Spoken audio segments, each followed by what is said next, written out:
Jadi kalau misalnya kayak Summer Eleven ya, kita mau ngomong seks edukasi tadi ya, gue jadi inget gitu. Gue kan pada waktu gue lagi ngambil tentang seksologi gitu ya, jadi begitu gue abis dari Udayana, gue udah dapat gelar FIAS gue itu sebagai seksolog, terus gue ngambil beberapa sertifikasi yang gue kira karena infrastrukturnya udah bagus, gue ngambil lah tentu seks edukasinya ke ini ya, ke Amerika. Tapi juga karena di Amerika bahasanya lebih paham gitu. Sementara kalau misalnya mau ke Jerman, belajar dari kayak Ebbinghaus, Sigmund Freud, ada beberapa yang nggak bisa diterjemahin, dan gue nggak sanggup kalau mesti belajar bahasa Jerman dulu kan gitu. Nah jadi pas gue lagi belajar di salah satu sex institute di Washington University St. Louis, terus kita lagi membahas tentang seks edukasi, tentang trauma dan bagaimana penanganan dan terapi terhadap trauma gitu ya, terhadap trauma seksualitas dan sebagainya. Di situ gue baru tahu kalau ternyata acuan seks edukasi di dunia yang paling baik adalah Belanda kan. Karena di Belanda itu hampir tidak terjadi yang namanya kehamilan yang tidak diinginkan ya. Dan dan meskipun mereka lebih bebas ya, sebenarnya negara-negara Eropa itu lebih bebas dibandingkan Asia dan Amerika. Ya, semua keanehan tentang seksualitas mulai dari fetish yang paling aneh-aneh dan praktek-praktek yang agak-agak wow gitu ya, red light-nya itu pertama kali justru lebih banyak dari negara-negara Eropa dibandingkan Amerika. Gue udah pernah ke Belanda dong. Udah pernah ke itu ya, ke belakangnya Rokin and Damrak ya. Udah. Etalase ya 18 tahun ke atas. Ini 18 tahun ke atas, jadi di Belanda itu, gue potong dikit ya, maksudnya gue bukan potong, lanjutin nanti Jola lagi.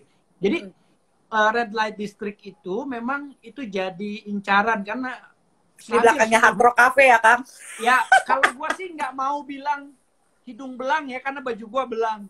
Jadi hampir setiap laki-laki bahkan dengan pasangannya itu mengunjungi Red Light District. Mungkin hanya sekedar window shopping atau seru, soalnya kalau lu beneran mendingan datang ke sana sama pasangan lu sih, karena lu jadi lebih seru-seru dan mereka lebih aman loh dibandingkan beberapa red light area yang ada di Asia gitu ya, kayak misalnya yang paling sering gue kunjungi tentu saja Thailand gitu ya. Tapi di sana itu bersih, rapi, orangnya nggak ada yang rese-rese, lu nggak akan takut digrepe-grepe, diapain gitu ya, nggak aneh-aneh begitu deh sama sekali. Dan nggak boleh ngerekam sih masalahnya itu. Jadi kadang-kadang ya kita cuma bisa kita kan kadang-kadang banci tampil ya, kita pengennya bisa pengen selfie gitu kan, pengen selfie nggak boleh. Nah yang seru sih ada bar, ada tempat-tempat tertentu yang untuk sex show yang cuma bayar berapa euro gitu. Nah itu kalian mesti coba deh ya, karena ini kan sesi orang 18 tahun ke atas lah. Kalau ke Amsterdam, ke belakang Damrak situ, pinggir kali, bahkan itu ke gereja loh. Iya, dekat gereja di situ kan. Gitu. Jadi gila tuh gereja, sampingnya tuh Red Light District. Kalau di kita kan masjid, sampingnya tuh kan majelis taklim gitu loh. Rumah-rumah yang support. Ini kalau di Belanda tuh gereja, di depannya tuh ya itulah. Tapi jangan salah Kang, di Saritem di Bandung ya, di salah satu ujung Saritem itu ada pesantren loh Kang. Gitu. Karena gue baru ingat, gue harus cerita ini. Gue di Bandung belum pernah malah ke sana gitu. Kayaknya gue hampir di semua tempat di Pulau Jawa, gue setiap gue ada kerjaan gue pasti berkunjung sih. Terutama kalau gue lagi misalnya abis seleksi sama polisi gitu ya, kan gue suka diminta untuk ngebantuin proses seleksi kan, supaya tidak ada sogok penyogok lagi gitu lah ya. Nah, pas gue lagi bantuin polisi, gue kan kalau sama polisi relatif lebih tenang dong. Gue selalu akan minta dianterin ke tempat prostitusi lokal. Gue pengen lihat bagaimana ininya di sana, bagaimana kesehatan seksualnya. Yang gue salut ya, sekarang itu KPA, Komisi Penanggulangan AIDS ya, tapi masih ada nggak ya itu? Jangannya udah nggak ada. KPA itu kerjasama dengan Puskesmas ya Kang, untuk di beberapa daerah, terutama di Indonesia Timur, itu mereka akan menyediakan kondom, dan hampir sebagian besar tempat prostitusi itu nggak akan mau kerja kalau nggak pakai kondom. Dan mereka kalau udah rasa nggak enak badan dikit gitu ya, atau meskipun dalam keadaan sehat, sebulan sekali mereka akan periksa ke Puskesmas terdekat tanpa dihakimi lagi. Tes HIV, tes kesehatan seksual, ya seenggaknya iya lumayan lah nggak nyebarin gitu ya, harkat hidupnya udah lebih baik. Kalau gue sih bersyukurnya kayak begitu. Tapi apa kalau misalnya mau dilihat tetap aja kayak di Bandung gitu ya, gue salut banget ya sama pesantren itu ada di situ. Terus gue pernah interview kan dulu tahun 2012 waktu gue masih di Saxophone gitu di Trans TV. Kayaknya kalau misalnya ada yang nonton edisi penelusuran itu adalah penelusuran yang itu sama Saxophone itu loh. Meskipun belum kenal sudah ngefans, aku terharu. Kita ketemu tuh kapan ya? Di acaranya Indosat ya atau enggak sih? Iya, acaranya Indosat. Beberapa tahun lalu tuh ya.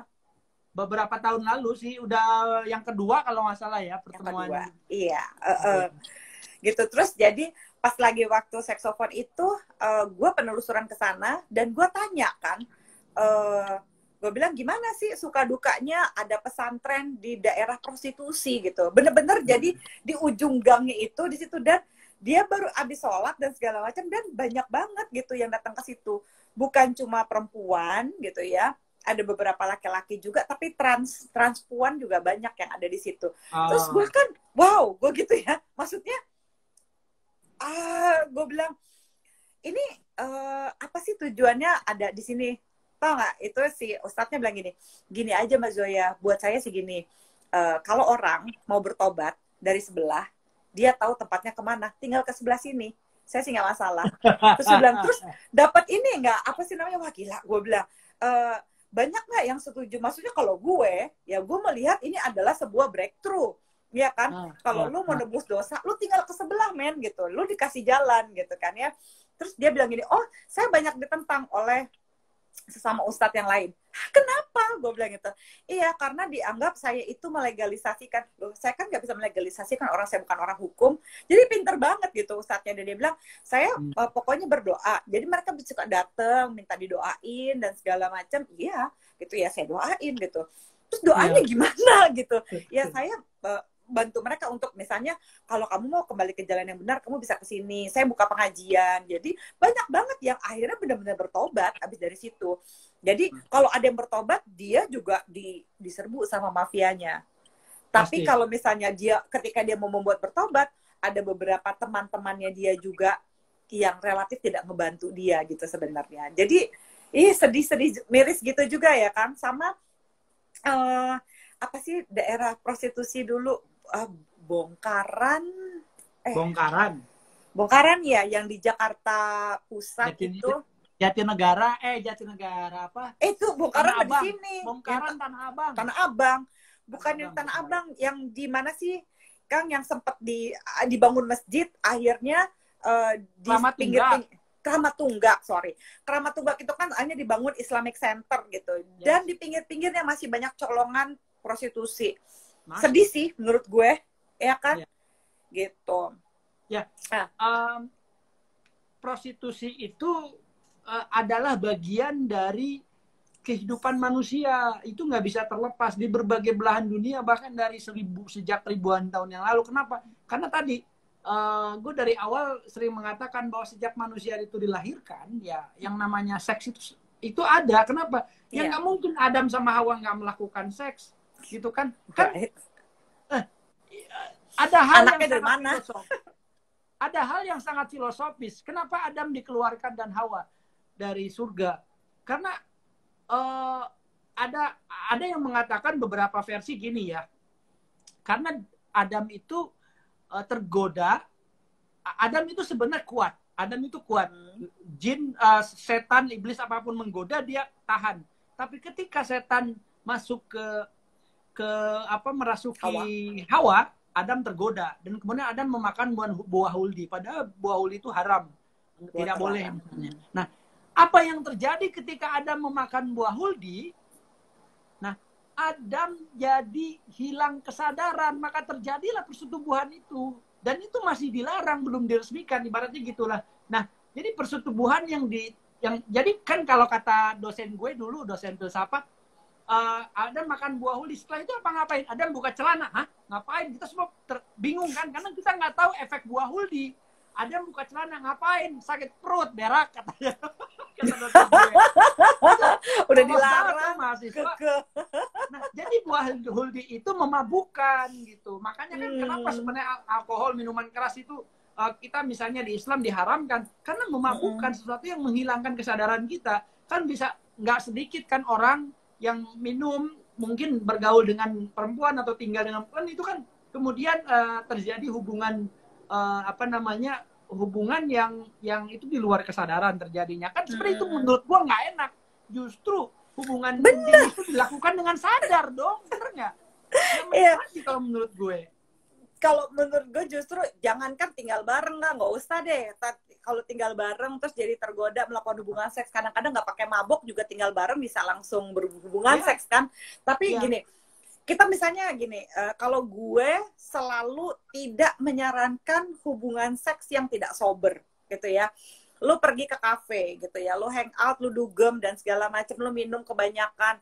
Terus udah gitu banyak orang begitu dia pergi, dia dugem, dia clubbing, terus dia bilang, wah gitu, I've got the best sex ever.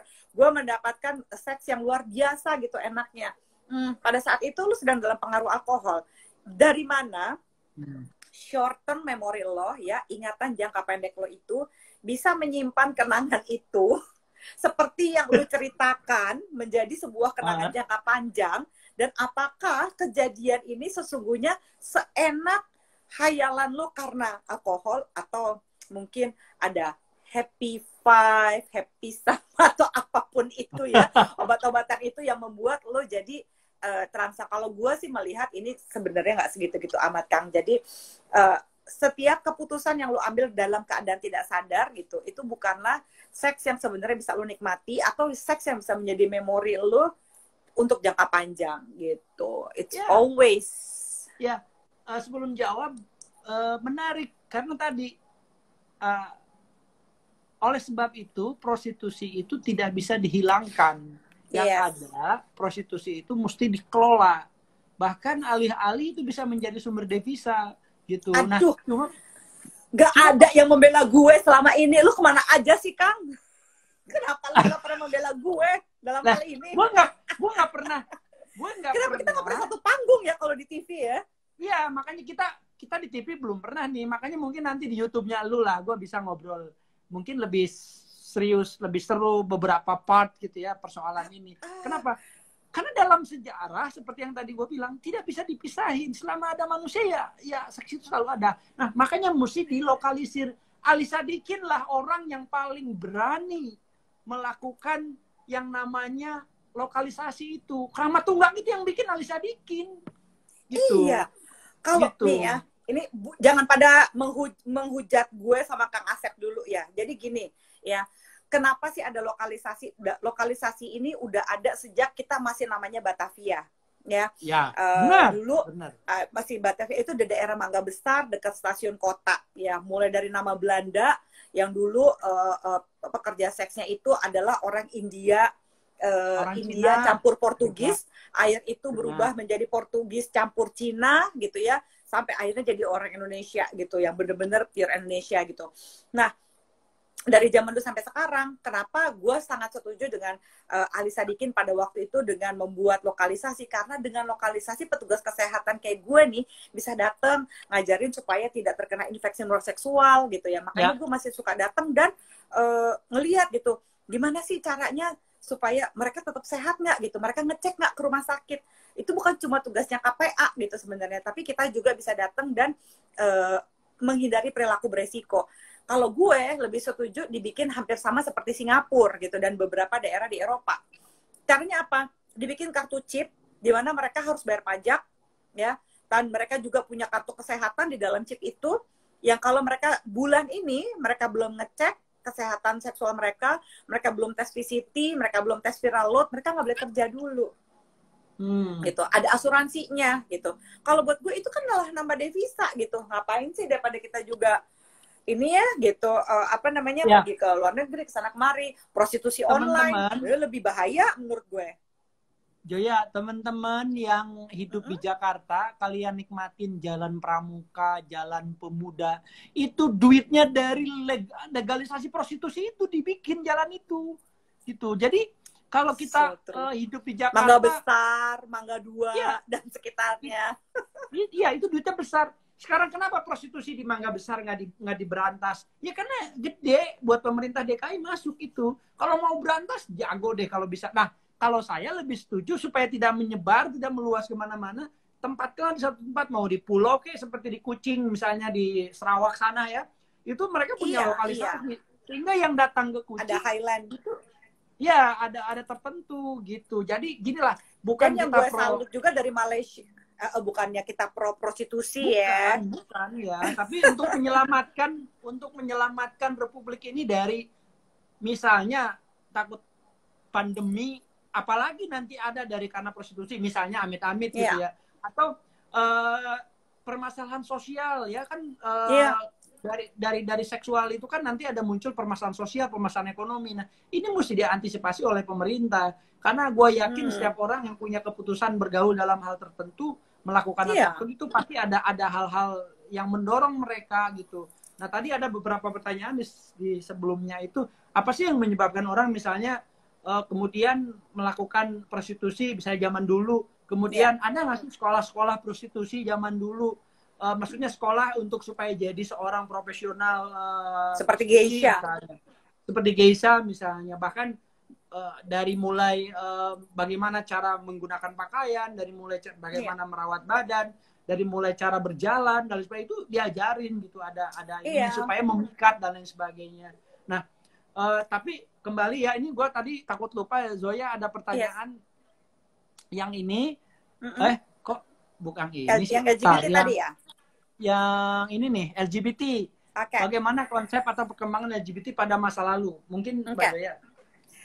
LGBT itu dalam budaya Nusantara ya, saya nggak mau ceritain LGBT di luar karena kita lagi ngomongnya konteks budaya Indonesia dulu, sejarah dalam budaya Indonesia gitu. LGBT itu banyak dalam kehidupan nyata, khususnya ya transgendernya gitu.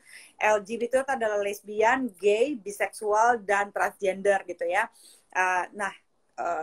Ini kalau transgendernya terbanyak, misalnya saya mau cerita dulu dari budaya Bugis Sulawesi Selatan, ada 5 jenis kelamin ya, yaitu laki-laki dan perempuan, ada yang analog, ada yang cisgender, di mana mereka tuh ada namanya bisu, kalabai, dan kalalai gitu ya. Jadi bisu itu adalah seseorang yang semua aspek jenis kelaminnya dikombinasikan untuk membentuk secara keseluruhan. Jadi ada banyak gitu ya, kayak kalau sekarang kita kalau pernah dengar istilah panseksual, biseksual, itu dulu di Bugis namanya bisu. Kalabai itu adalah wanita palsu istilahnya, atau kita sekarang menyebutnya wanita tanpa vagina. Mereka itu secara fisik adalah laki-laki, mereka mengambil peran sebagai seorang wanita heteroseksual gitu. Lalu ada kalalai, ya mereka dilahirkan berjenis kelamin perempuan tapi berperan sebagai laki-laki heteroseksual di masyarakat. Nah, bisu itu biasanya sebagai pemimpin upacara ritual. Jadi yang punya segala macam identitas gender justru biasanya menjadi pemimpin. Nah, kalau di budaya Minang, LGBT itu banyak di kehidupan kesenian tari, kayak misalnya pertunjukan tari randai dari Kabupaten Solok dan Sumatera Barat. Kalau tari randai zaman dulu itu anggotanya perempuan, tapi dia harus memerankan wanita atau kadang-kadang laki-laki, atau laki-lakinya didandanin mirip wanita gitu.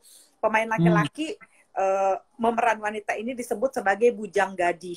Jadi banyak. Nah, dalam Papua dan Melanesia juga punya praktek ritual homoseksual, misalnya untuk peralihan dari kedewasaan dari anak laki-laki menjadi pria dewasa. Biasanya mereka ada praktek namanya kimam, ya kimam. Kimam itu supaya laki-laki menjadi prajurit, jantan, berani, dia itu harus bisa menyerap cairan laki-laki, yaitu semen yang dianggap sebagai intisari laki-laki. Kita mungkin bilangnya, oh my God, it's so gay. Tapi enggak gitu. Buat mereka itu adalah, loh, mereka tuh harus melakukan felasio gitu ya. Felasio adalah oral seks ya. Dipenetrasi dan melakukan hubungan seks anal, Kang.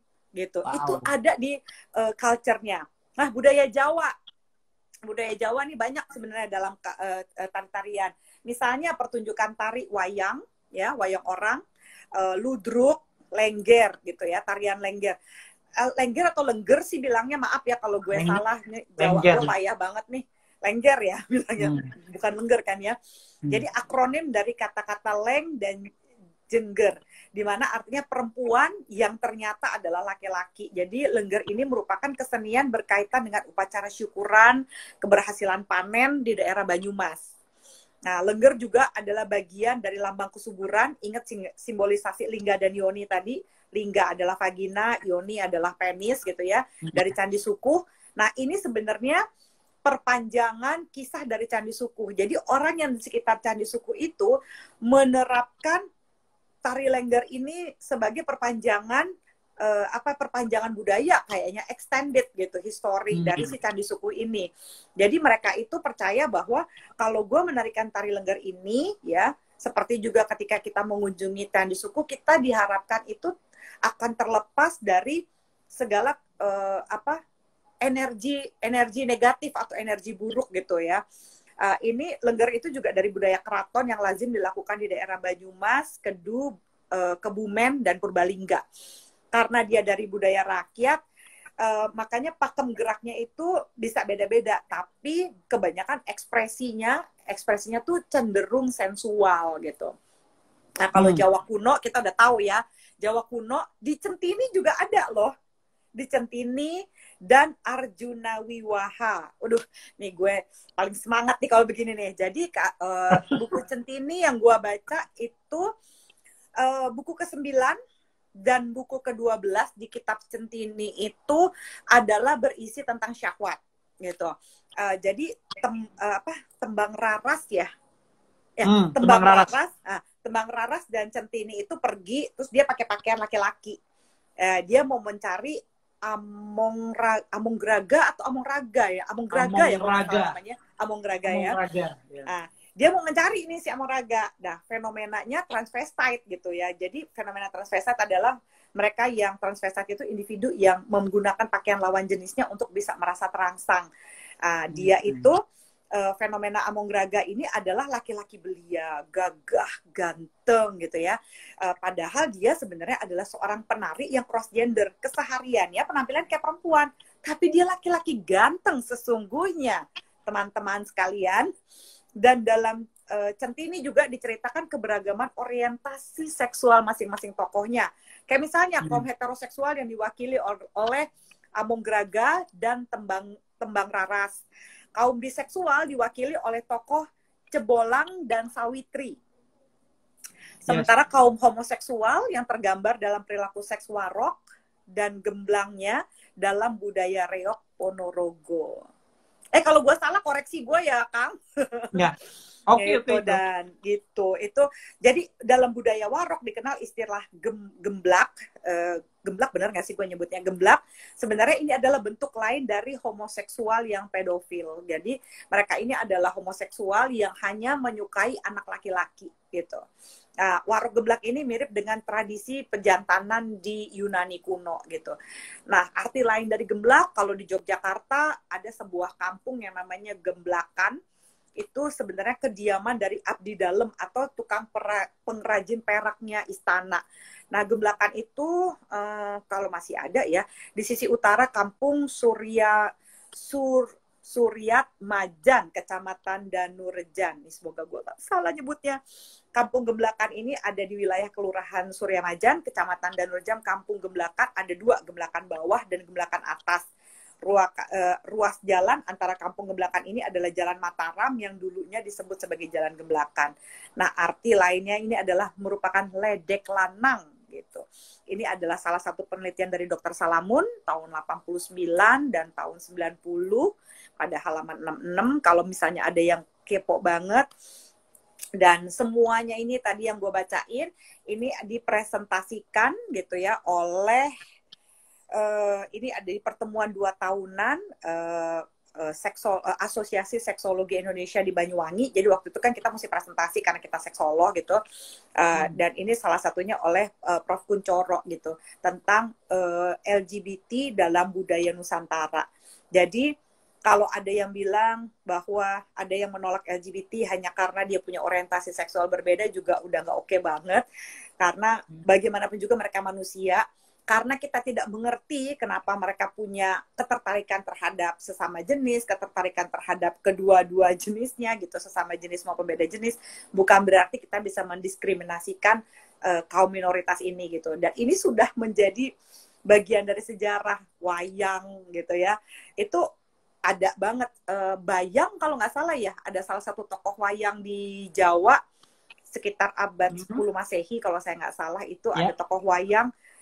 Jadi sebenarnya ada budaya teletabis gitu ya, ala Jawa muncul pada sosok Semar dalam pewayangan, yaitu makhluk tanpa jenis kelamin. Bener nggak sih, Kang? Semar itu kalau nggak salah nggak ada jenis kelamin. Dan tokoh pewayangan Kenyowandu, ini bagi yang suka wayang gitu ya, itu adalah bentuk transgender. Dan Sri Kandi, jangan salah, itu adalah sosok perempuan tomboy. Nah, Arjuna adalah sosok laki-laki metroseksual. Iya, iya. Sebenarnya, sementara Bima adalah model yang cool. Mungkin gara-gara itu kali ya, makanya disebut kuku Bima. Dia memang punya kuku yang epik sekali, gitu. Dan pada waktu itu dia lagi mau perang, dia menggunakan kuku itu gitu untuk membunuh siapa tadi namanya, Dewi Uma gitu, wujudan ini ya dari Dewi Uma. Gitu. Budaya santri juga ada gitu ya, banyak lah gitu ya, beberapa kejadian di santri zaman dulu itu ada budaya meril, aktivitas sempetan, seperti juga kalau kita tahu di luar gitu misalnya para yang sesama pastor gitu misalnya ya, itu ada aja gitu dalam setiap agama, tapi nggak usah diperpanjang kalau yang agama ya. Jadi gitulah kira-kira sedikit histori sejarah LGBT dalam budaya Nusantara. Silakan, Kang. Kalau dengerin Joya, apalagi ini di Instagramnya, kalau langsung itu udah pasti kita kayaknya sambil melongo ngeliatin gitu ya, terkesima gitu, karena ya full of knowledge ya, dan itu bikin kita jadi lebih tercerahkan, lebih terbuka lagi wawasan kita. Gue sih cenderung melihat lingkungan, melihat sosial, melihat alam, melihat apapun itu dengan sangat terbuka ya. Kenapa? Karena dari situlah dengan keterbukaan itu kita akan banyak menemukan hal-hal baru yang menurut gue itu justru akan menjadikan kita tambah bijaksana. Nah, contoh gini, kenapa misalnya dulu Ali Sadikin melegalkan prostitusi? Nah, itu jalan terbaik satu-satunya untuk membangun ibu kota. Kenapa? Dan itu sangat instan, sangat memungkinkan. Kita juga punya loh diskotik zaman Belanda namanya Harmoni. Oh iya, Harmoni. Iya, Harmoni. Harmoni itu adalah diskotik, tapi dulu tempat pesta dansa. Musiknya aja beda, tapi ada juga yang ngebeat. Cuman memang jenis musiknya beda. Nah, itu malah lebih parah di Harmoni itu. Anjing dan pribumi dilarang masuk, jadi forbidden untuk anjing dan pribumi gitu. Nah, forbidden ya. Jadi bisa masuk ke situ tuh kalau nggak pejabat orang Belanda, pejabat orang Indonesia boleh, misalnya bupati, wadono, atau camat, atau tentara kenil, tentara polisi. Nah, polisi itu polisi Indonesia atau polisi atau tentara Indonesia. Emang diskriminatif banget ya zaman dulu ya, Kang ya. Tentara kenil itu salah satunya Sultan Hamid, itu tentara kenil dia. Jadi tentara kenil itu dulu bahkan ada tentara yang ingin menjadi warga Belanda. Jadi ada mereka mesti ngajuin surat dulu. Kalau mereka mau jadi orang Belanda, baru tuh boleh masuk ke rumah bola itu, rumah bola disebutnya ya, karena memang ya bulat gitu, atau kamar bola disebutnya. Nah, Harmoni itu tidak. Harmoni itu tidak hanya ada di Jakarta, tapi di Makassar ada Harmoni, di Surabaya ada Harmoni, di kota-kota besar tuh ada Harmoni, karena dia Harmoni itu adalah associated the harmony atau tempat mereka berpesta dansa. Dan itu sebenarnya untuk kalangan menengah atas loh, Kang. Ya kan? Menengah atas. Gak boleh semua orang masuk. Kita sekarang nyebutnya rumah bordir, tapi kan sebenarnya itu adalah Harmoni. Harmoni gitu. Nah, dan itu kaum proletar yang disebut kaum proletar atau pribumi yang miskin, yang nggak pakai sendal, yang kita zaman dulu lah gitu, itu benar-benar nggak boleh karena dianggap anjing dan itu nggak boleh. Nah, kita juga punya Las Vegas loh. Kita punya, nah Las Vegas Van Batavia itu namanya Jilakeng, posisinya ada di pasar ASMK ke Kali Krukut, itu namanya Jilakeng.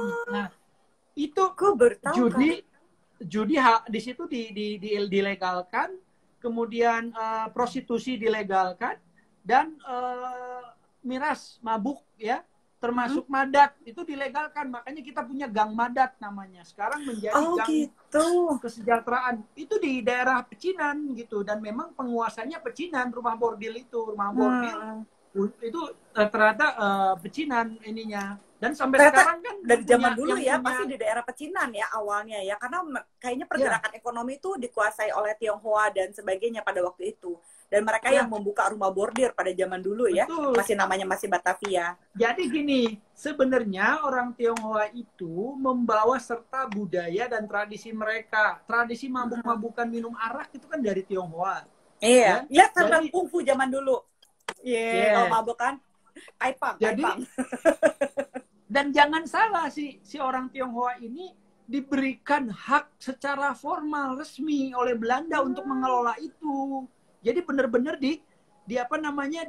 dipegang gitu oleh pemerintah, karena itu akan menjadi pemasukan yang besar. Pernah dengar Cabokan nggak yang menguasai perdagangan tembakau ya? Jadi kan setelah opium opium itu ditutup, tidak boleh lagi diperdagangkan, ganti ke tembakau. Nah, jadi sebelum itu opium. Nah, makanya kemudian kita dulu mau mabok, kita mau prostitusi, zaman dulu tuh ada tempatnya gitu. Nah, oleh pemerintah Belanda pun ditempatkan, dan itu legal, boleh, nggak dilarang. Cuma dilarang itu kalau di luar dari tempat itu nggak boleh. Iya, sebenarnya ide gue bener Kang, gue setuju. Ide lokalisasi itu sebenarnya untuk memudahkan kita. Coba ya, kayak pengawasan misalnya, ya pengawasan gitu. Gue sebenarnya agak kecewa gitu ya dengan dihapuskannya prostitusi di Gang Doli gitu di Surabaya ya. Karena waktu itu ada anak kecil yang masuk ke situ. Nah, sebenarnya kenapa enggak akhirnya harkat hidup banyak orang yang di sekitar situ, mulai penjual makanan makanan ya, terutama ya penjual pedagang-pedagang kecilan di sekitar situ, harkat hidupnya juga ikut hancur. Jadi yang masalahnya justru kenapa nggak diterapkan peraturan yang jelas aja, Kang? Ya kan, kayak misalnya ya jangan sampai, kalau napas sampai ada anak-anak di situ, ya jangan ada anak-anak gitu loh di situ, kan gitu simpelnya. Itu kenapa bisa ada anak-anak di bawah umur? Kan jelas kalau di tempat prostitusi berarti semua yang ada di situ, meskipun atas izin orang tua, tidak boleh mereka yang berusia di bawah 18 tahun. Nah, sementara kalau gue lagi survei prostitusi ini zaman dulu nih, kayak 10 tahunan lalu, di situ biasanya anak-anak yang paling laku adalah mereka yang umurnya 16 sampai 18 tahun, Kang. Di sana kalau misalnya udah mulai, dan yang lagi ranum-ranumnya itu sekitar umur 20-an, 21, 22 gitu ya. Tapi itu kan udah di atas 18 tahun, gue masih oke. Dan kalau misalnya diiniin, orang tuanya, biasanya mereka akan, si germoknya gitu akan bilang, nih, kita ada surat dari orang tua. Kalau buat gue itu malah lebih bahaya. Kalau mau sekalian aja gitu. Iya. Nah, waktunya kayaknya udah mau habis lagi, tapi belum ada gejala, belum ada timer. Ya, belum ada tayangan ini.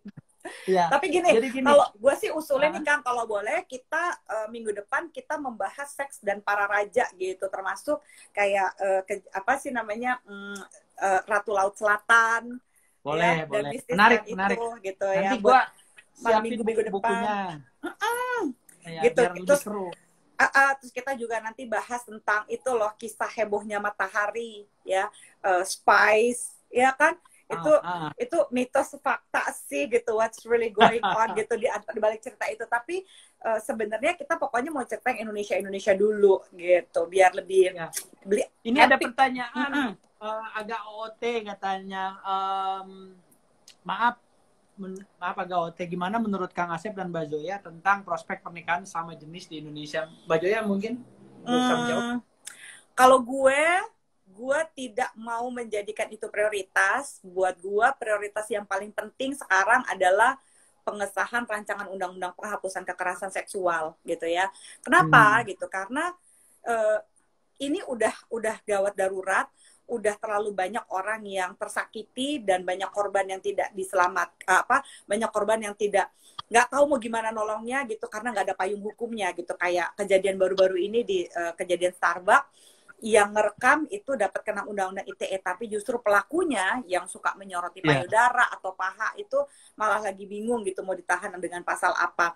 Dan gue kalau lagi membantu korban, gue sedih banget karena gue nggak bisa all out ngebantu, selalu gue terjebak sama sistem birokrasi dan hukum gitu, bahwa kalau lu dilecehan, lu misalnya lu lagi jalan, baik laki-laki atau perempuan, lu kena begal, kelamin lo diremes sama orang tiba-tiba. Kalau yang cowok, yang cewek tiba-tiba ada begal payudara lah, begal pantat lah. Itu kan pelecehan seksual. Terus kayak kejadian barusan pelemparan sperma. Lalu ada orang yang masturbasi di depan lu gitu. Begitu lu teriak terus dia kabur gitu. Itu kan pelecehan seksual. Lo nggak merasa dilindungi. Buat gue itu lebih urgent. Dan gue sedih karena ini sedang diangkut dari prolegnas gitu ya oleh MPR DPR karena dibilang sulit. Padahal kan ajak gue aja ya Kang ya, kan gue enak ya diajak ngomong ya. Kalau misalnya DPR yang nggak ngerti ya, gue bersedia loh diundang. Itu juga gue keselnya kayak RUU HIP haluan ideologi Pancasila. Kenapa sih nggak ngelibatin sejarawan? Kenapa sih kita nggak diajak? Exactly. Jadi pemerintah, eksekutif legislatif itu kok kayaknya seenaknya aja gitu, jalan sendiri gitu. Gue tahu mungkin mereka udah ngelibatin pakar, tapi kan kenapa pakarnya mana sih Kang? Kadang-kadang gue bingung. Itu pakarnya siapa gitu loh. Gue tuh kadang nggak ngerti. Pakar tuh yang jelas-jelas lah secara publik diketahui publik gitu, dan secara kompetensi dia juga diketahui kuliahnya jelas, kompetensinya gitu. Apa? Bayangin ya Kang, tahun 2007 waktu itu ya, gue itu di UI bareng sama Prof. Sarlito ya, kita sampai mengumpulkan ahli budayawan, semua direktur televisi swasta dan nasional di Indonesia, kita ngumpul untuk memberikan batasan terhadap arti pornografi. Terus kita rangkum nih Kang, semua ahli budaya sosiologi yang ada di UI lah minimal waktu itu ya, kita undang Rendra, kita undang, udah banyak sekali orang. Terus kita bikin tuh makalahnya Kang, kita kirim ke MPR DPR, nggak dibaca kayaknya Kang. Terus gue ya, terus gimana dong? Kita kan nggak bisa demo ya orangnya, secara kita akademisi gitu. Kenapa juga nggak diundang ya? Gitu sekarang dibilang sulit, udah ngobrol belum? Gitu. Coba deh ngobrol sama gue deh. Enak kok ngobrol sama gue. Ya, ngomongin ini gue jadi ingat mungkin kembali ke tadi ya soal seksualitas. Memang kalau dihubungkan dengan politik dalam buku tadi dibahas ya betapa eksploitasi seksualitas itu terjadi, bahkan perempuan selalu menjadi objek gitu. Nah, dalam konteks sejarah di tahun 1800-an memang kemunculan tarian tradisional itu tidak terlepas juga dari upaya-upaya eksploitasi seksualitas. Jadi tarian-tarian yang mengandung unsur seksualitas itu banyak di kita itu. Cuman sekarang pengertiannya sudah mulai diubah ya. Pengertiannya diubah, kemudian ininya diubah. Padahal sebenarnya tarian itu untuk memancing keributan dalam tanda kutip ya, untuk memancing birahi maksudnya. Iya. Nah, contoh jaipong itu sebenarnya tari untuk memberikan kesenangan kepada bangsawan, kepada bupati, kepada raja, dan kepada tamu, seperti misalnya kepada residen gitu. Itu selalu dipertontonkan. Dan itu juga bukannya dari dulu ada Kang, sejarahnya sawer, nyawer itu dari situ bukan? Iya, tapi itu sudah menurun. Jadi kalau konteksnya tari itu sebenarnya ditawarin. Jadi sampai bapak atau tuan berkenan untuk melanjutkan. Jadi kalau memang dia terangsang ya dengan atau melihat itu tergoda gitu, ya itu bisa dilanjutkan di ranjang gitu. Itu ada. Coba tonton filmnya. Nih aku liatin filmnya ini. Nih, filmnya Max Havelaar. Max Havelaar. Ini tapi orang ini hebat. Orang ini justru menolak gitu dengan upaya-upaya sedemikian itu, eksploitasi itu. Max Havelaar ini tidak, tapi sebelum Max Havelaar ada dan juga dia menolak gitu. Dia nggak mau karena gini, eksploitasi itu justru dieksploitasi oleh seksual itu oleh pribumi untuk menyogok si Belandanya gitu kayak gitu. Ya, terus ada lagi tuh si Rahmat Ramadan dia bilang tari Bagandut di Kalsel sebut saja udah punah. Jadi memang banyak banget tarian-tarian itu yang ditujukan untuk eksploitasi seksual. Di Bali tari apa namanya tuh? Bajang ya? Tari apa tuh? Tari apa sih yang diinikan di Bali itu ada. Yang juga demikian. Kayaknya setiap daerah ada deh Kang tari-tarian yang kayak begitu. Tari cokek di Betawi, tari sirih kuning itu yang pakai selendang, itu kan selendang. Oh, yang begini terus sekarang namanya. Giniin ya, untuk menggoda.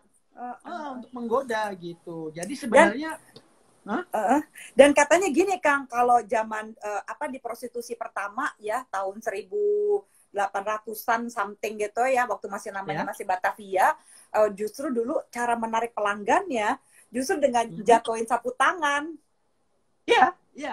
Jadi zaman dulu bukan langsung datang, gue suka sama lo, atau kayak di Amsterdam gitu ya, atau pakai etalase, enggak. Zaman dulu tuh jalan dan harus pakai wedges gitu ya, harus pakai wedges dan pakai kebaya. Jangan sedih, kebaya yang singset, yang ngepas gitu, itu justru sebenarnya biasanya dipakai oleh prostitusi pada zaman itu, yang pas badan banget. Kalau di Batavia pakai kebaya encim gitu ya, itu juga adalah bagian, dan mereka harus menjatuhkan sapu tangan gitu ya. Yang kepengen sama si cewek itu mesti rebutan sapu tangannya. Jadi tetap prostitusi zaman dulu hit sekali ya. Kalau dia jatuhin sapu tangan, siapa yang dapat sapu tangannya dia itu yang dapetin dia. Gue mau jatuhin sapu tangan kapan-kapan. Sis, kalau anak zaman sekarang nggak paham yang kayak sapu tangan. Kalau gue ngalamin zaman SMA, gue masih bawa tuh. Gue SMA kelas 3, kelas 2 OSIS. Terus kelas 1 SMA apa kelas 3 SMP gitu, gue lupa tuh, ada cewek pacar gitu yang suka sama gue gitu. Dan itu bener loh, sapu tangan itu loh. Sampai gue pulang dan wangi gitu, wangi ciri khasnya dia gitu dengan parfumnya. Coba lu bayangin dong. Tergoda nggak tuh ketua OSIS gitu? Aduh, gue. Tapi itu masa lalu ya. Oke. Itu masa lalu. Itu sejarah ya. Masa lalu ya. Nggak jadi bini gue kan masalahnya. Gitu ya. Iya. Nah, tuh udah mau habis lagi tuh Kang. Bye-bye. Ntar kita lagi ngocet atau putus lagi gitu. Oh ya, aman belum kelihatan. Aman ya? 2 menit biasanya, 2 menit. Oke, siap. Gitu. Nah, jadi kembali ke seks dalam sejarah itu, sekslah yang mengubah peradaban manusia, seks yang membentuk kita hingga saat ini. Nah, ibarat kekuasaan ya, seks itu menurut gua adalah semacam bahan bakar, semacam juga fondasi, karena orang yang berkuasa tanpa seks dia nggak ada apa-apanya. Bayangkan seorang raja tanpa permaisuri, kan pasti dicemooh, pasti ya. Jadi permaisuri itu kadang-kadang hanya pajangan, dan itu penting gitu ya. Penting gitu kayak gitu. Masih ketawa ada teman gue Hendra dari New York. Hai New York, jam berapa sekarang nih? Jam 8 pagi gue rasa nih. Jam 9 pagi di New York ya. Ini temen gue Hendra Josia ini dari New York. Nih kayak ini banget partner in crime. Kalau gue ke New York atau lagi ini, dia bilang, Beb, jatuhin aja sapu tangannya di Beverly Hills. Yuk. Kita lihat ya, Beb, siapa yang ngambil. Gue nggak tahu ya, di New York mungkin diambil, dibuang ke tempat sampah kali ya, enggak? Enggak. Kalau gue suka banget kalau sama Hendra, gue suka bilang gini, Beb, gue tuh kan suka mencoba yang aneh-aneh ya. Berapa kali gue minta sama dia, untung dia cinta banget sama gue ya. Dia mau tuh nganterin gue ke semua klub yang pernah jadiin tempat syutingnya Sex in the City. Ya kan, kita ke Buddha Bar, kemana ya, Beb ya. Terus dia juga selalu mau nganterin gue kalau gue lagi gini, gue pengen dong ke gay bar. Karena ada beberapa gay bar, terutama di New York gitu ya. Kan gue tuh suka banget nonton Broadway gitu. Dan di Broadway itu kebanyakan mereka-mereka yang jagonya itu gay.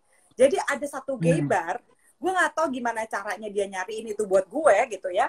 Itu satu gay bar itu isinya cuma satu piano, dan a lot of gay. Enaknya kalau ada di gay bar itu kan nggak ada yang akan pecicilan lirik-lirik gue, walaupun dia ganteng gitu ya. Gue bisa keken, gue bisa lihat-lihat, tapi nggak ada yang pecicilan mau goda-godain gue atau gimana-gimana kan. Dan itu semuanya jago banget. Jadi orang-orang pecinta musical. Kalau gue masuk mungkin digodain kali ya. Gue gak ikutan deh. Kita gimana nih caranya Hendra? Kita mesti jagain Kang Asep nih kalau ke New York ya.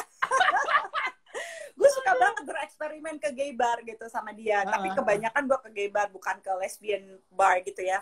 Karena gue pengen tahu aja, gue pengen tahu go-go boys di sana tuh kayak gimana transaksinya gitu. Terus apa namanya, iya ya gitu-gitulah kan, biasa. Kalau ke Eropa kan pasti mesti ke lapangan bola gitu ya, sama ke tempat prostitusinya gitu. Nah kalau ke New York gue biasa coba-coba. Yes.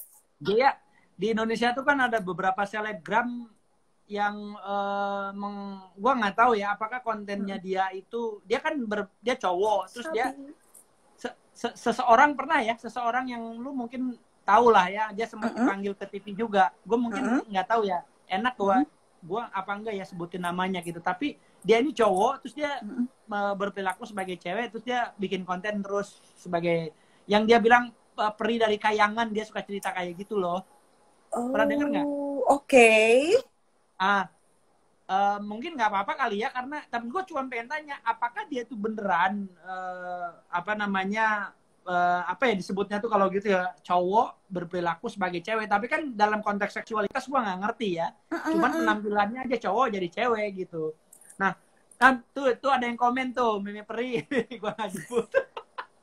Pernah dengar nggak lo Mimi Peri ya? Nah itu tuh itu gimana sih, dia eksploitasi hanya untuk kepentingan konten atau gimana ya?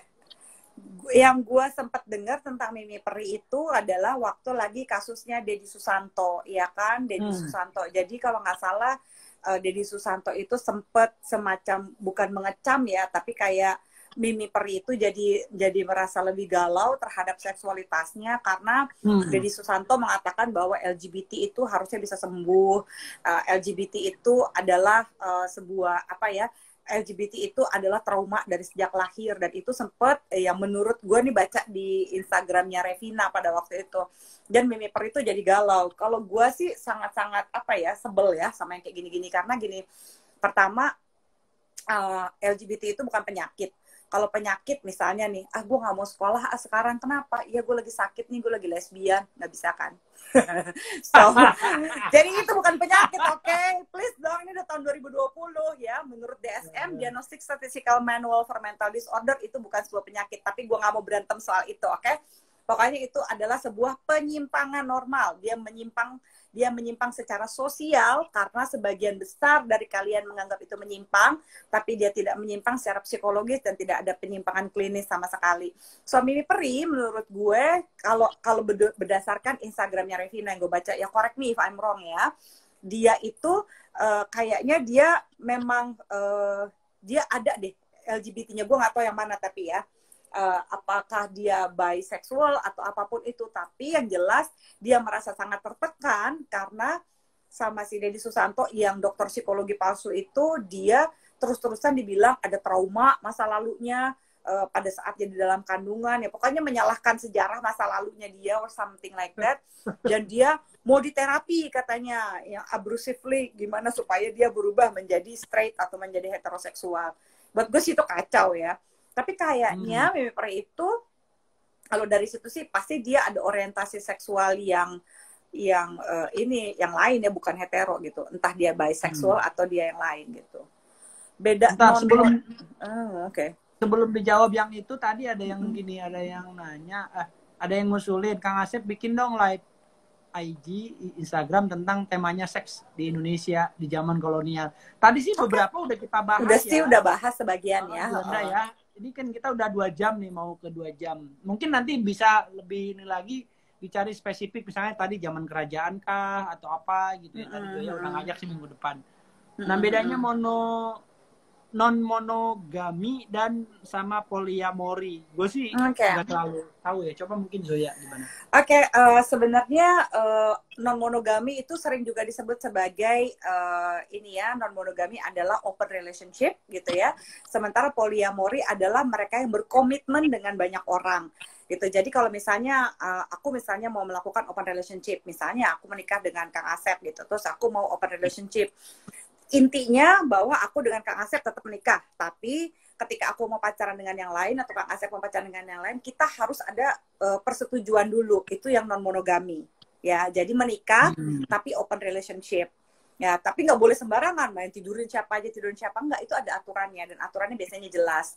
Misalnya nggak boleh sama orang yang dikenal gitu ya, oleh kita berdua gitu, harus benar-benar orang baru dan sebagainya dan sebagainya. Dan itu non monogami ya? Itu non monogami, biasanya disebut sebagai open relationship. Kalau poliamori itu ada banyak sekali ininya.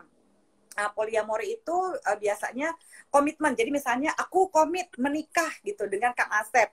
Aku juga akan menikah dengan Brad Pitt dan aku akan menikah dengan Henry Cavill. Di mana pernikahanku dengan Brad Pitt dan Henry Cavill ini harus disetujui. Enggak apa-apa. Apa ya? Contoh. Lu sirik aja, Kang. Lu juga boleh. Ntar lu mau sama siapa? Amin, amin. Gua doain deh, beneran deh. Gitu. Nah nanti misalnya Kang Asep mau menikah dengan Scarlett Johansson gitu, atau dia mau menikah lagi dengan Megan Fox gitu. Kate Winslet. Oke, dia British ya ternyata ya, sama seleranya. Nah pernikahan bercabangnya mereka itu dan antara gua dengan Kang Asep itu harus menjadi persetujuan kami berenam ini. Gitu itu, tapi semuanya committed gitu dalam pernikahan itu poliamori. Jadi kalau ada yang di sini Kang menikah sembarangan gitu ya, terus main menikah dengan siapa aja, terus atau enggak pacaran tidur dengan siapa aja, terus bilang gua tuh open relationship, gua tuh poliamori, buat gua enggak, itu malah salah. Karena dua-duanya ini adalah bener-bener non eksklusif tapi punya perjanjian yang jelas. Tapi mereka semua ini komitmen gitu, ada pernikahannya Kang. Gitu. Oke, ini full of knowledge bro sih. Wow. Ini ada pertanyaan dari Andrian Toro Prayitno. Tuh, apa nih? Kerajaan yang Kasim Launya tidak dikebiri dan Kasim yang dikebiri orientasinya gimana tuh Kak Joya katanya? Oh gitu, aduh aku nggak tahu sih, aku nggak tahu terlalu banyak, tapi nanti kalau misalnya minggu depan I got more information about this, nggak apa-apa, ntar aku ini ya kebanyakan. Tapi ada sih kan, kalau misalnya kalau ada yang nonton Game of Thrones nggak sih? Game of Thrones kan ada tuh kaum Salit yang mereka jadi tentara dan mereka udah dipotong semua kan penisnya. Sebenarnya dari zaman dulu sampai sekarang ada tuh yang udah dikebiri karena alasan penjajahan dan sebagainya. Tapi most likely mereka disebut sebagai kalau di luar eunuch. 1,5 menit lagi. Oh my God. Ya sudah ya, kita tutup saja. Kita sambung lagi minggu depan. Kalau FWB itu non monogami atau poliamori? Oh enggak. Kalau FWB itu adalah sebelum menikah kan. Kalau misalnya open relationship sama poliamori itu harus ada komitmen pernikahannya yang benar. Okay. Berarti itu yang bedanya. FWB friends with benefit itu di luar pernikahan. Di luar pernikahan ya. Oke. Persahabatan. 1 menit, Joya, makasih banyak. Sama-sama. Nggak akan habis ngomongin sejarah apalagi seks. Wah, ini 2 hal yang kalau di blend itu jadi keren banget. Buktinya nggak habis-habis, malah naik terus. Ini luar biasa. Apalagi kalau dipublikasikannya kemana-mana udah pasti rame banget. Mungkin gini bisa bikin konten nanti di YouTube atau apapun, atau lanjut lagi di live, kita bisa atur. Kita nanti Japrian aja WA-an ya. Makasih teman-teman. Sama-sama, thank you semuanya. Makasih Joya ya. Kok Kang Asep, jangan khawatir ya. Siap, sampai ketemu lagi. Mohon maaf kalau ada salah-salah kurang-kurang ya. Sukses. Sama-sama Kang. Semoga malam hari ini indah, bahagia buat kita semua. Amin. Sehat selalu. Amin.